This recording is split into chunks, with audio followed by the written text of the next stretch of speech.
அன்புக்குரியவர்களே, தினமொரு தூதன் வழியாக உங்களை பார்ப்பதிலே சந்தோஷப்படுகிறேன். இந்த நாளிலே சங்கீதங்களின் புஸ்தகம் 41 3வது வசனம், படுக்கையின் மேல் வியாதியாய் கிடக்கிற அவனை கர்த்தர் தாங்குவார், அவனுடைய வியாதியிலே அவன் படுக்கை முழுவதையும் மாற்றி போடுவீர். சங்கீதக்காரர் சொல்லுகிற நல்ல ஒரு வார்த்தை. ஆண்டவரை குறித்து அவர் கிடைச்ச ஒரு வெளிச்சத்தை இப்படி சொல்லுகிறார். ஆண்டவருடைய குணாதிசயங்கள், ஆண்டவருடைய இரக்கம், ஆண்டவர் சிலுவையிலே செய்து முடித்த ஒன்று என்னன்னா அவருடைய காயங்களும் தழும்புகளும். எதற்கு அப்படின்னா நோயுற்றவர்களை சுகமாக்கவே. ஆகவே இந்த நாளில் இதை கேட்டுக்கொண்டிருக்கிற உங்களுக்கு கர்த்தர் கொடுக்கிற நல்ல வார்த்தை. ஒருவேளை நீங்கள் கேட்டுக்கொண்டிருக்கிற நீங்கள் வியாதியோடு இருக்கலாம், உங்கள் குடும்பத்தை சேர்ந்தவங்க வியாதியோடு பலவீனத்தோடு இருக்கலாம், உங்கள் நண்பர்களோ உறவுகளோ யாரோ ஒருவர் இருக்கலாம். உங்களுக்கு கர்த்தர் கொடுக்கிறாரு இந்த வார்த்தையை நீங்கள் நம்புங்க. பாதிக்கப்பட்டவங்களுக்கு நீங்கள் போய் சொல்லுங்க. ஒருவேளை பாதிக்கப்பட்ட நபராக நீங்கள் இருந்தால் அந்த வார்த்தை உங்களுக்கு நேரடியாகவே அற்புதங்களை கொண்டு வரும்.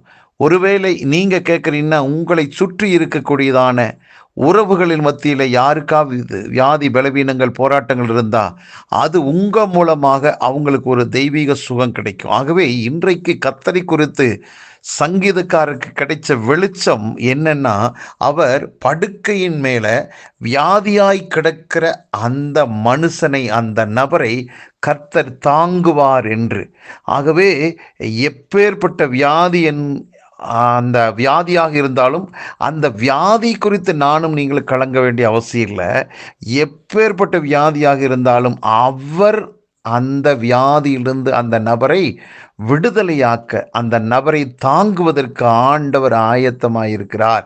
ஆண்டவருடைய குணாதிசயம் அதுவே. ஆகவே வியாதி, அதாவது அவனுடைய வியாதியில அந்த படுக்கை முழுவதையுமே என்ன செஞ்சிருவாரு, ஆண்டவர் மாற்றி போடுவாராம். அது எப்பேற்பட்ட ஒரு சூழ்நிலையாக இருந்தாலும், எவ்வளவு மோசமான ஒரு ரிப்போர்ட், மெடிக்கல் ரிப்போர்ட் கிடைச்சாலும் அந்த ரிப்போர்ட் அப்படியே முழுமையாக ஆண்டவர் மாற்றி போடுவார். ஆகவே இயற்கைக்கு அப்பாற்பட்ட அற்புதங்களை அடையாளங்கள் செய்கிற தெய்வம் அவருடைய தழும்புகளால் காயத்தால் சுகமாக்க வல்லவராக இருக்கிறாராம். ஆகவே மருத்துவரின் அறிக்கையை, மருத்துவருடைய அந்த ரிப்போர்ட்டை அப்படியே தலைகீழாக மாற்றி ஒரு அதிசயத்தை செய்ய அவரால் முடியும். இன்றைக்கு படுக்கையில் வியாதியோடு பலவீனத்தோடு இருக்கிற உங்களுக்கு ஒரு நல்ல செய்தி, உங்களை தேவன் தாங்குகிறார். உங்களுடைய அந்த படுக்கை நிலைமையை கர்த்தர் மாற்றி அற்புதமான சுகத்தை கொடுத்து உயர்த்த போகிறார். இதை நம்புங்கள். அவருடைய காயங்களும் தழும்புகளும் உங்களை சுகமாக்கவே. அவருடைய காயத்தின் மேலே, தழும்பின் மேல் நமக்கு ஒரு விசுவாசம் வரட்டும். எனக்காகவே அவர் காயப்பட்டார், எனக்காகவே அவருடைய தழும்புகள் வந்தது. ஆகவே அந்த தழும்புகளால், காயத்தால் நான் சுகமாவேன் என்று விசுவாசித்து அறிக்கை செய்யுங்கள். நிச்சயமாக படுக்கையின் மேல் இருக்கிற நீங்கள் எழும்புவீர்கள், சுகம் பெறுவீர்கள். அதே போல இதை கேட்டுக்கொண்டிருக்கிற உங்கள் மூலமாக சுகமளிக்கிற வல்லமை புறப்பட்டு போகும். அநேகர் உங்கள் மூலமாக சுகமடைவார்கள். விசுவாசம் உள்ளவர்களாய் வியாதிஸ்தர் மேலே கைகளை வைங்க. போதும், நீங்கள் வெச்ச உடனே ஒரு தெய்வீக சுகம் உண்டாவதை நீங்கள் பார்ப்பீர்கள். ஜெபிக்கலாமா? நல்ல பிதாவே, உம்முடைய குமாரனாக இயேசு கிறிஸ்துனுடைய தழும்புகளும் காயங்களும் எங்களை சுகமாக்கவே, எங்களுக்குள்ளே இருந்து சுகமளிக்கிற நதி புறப்பட்டு போகும்.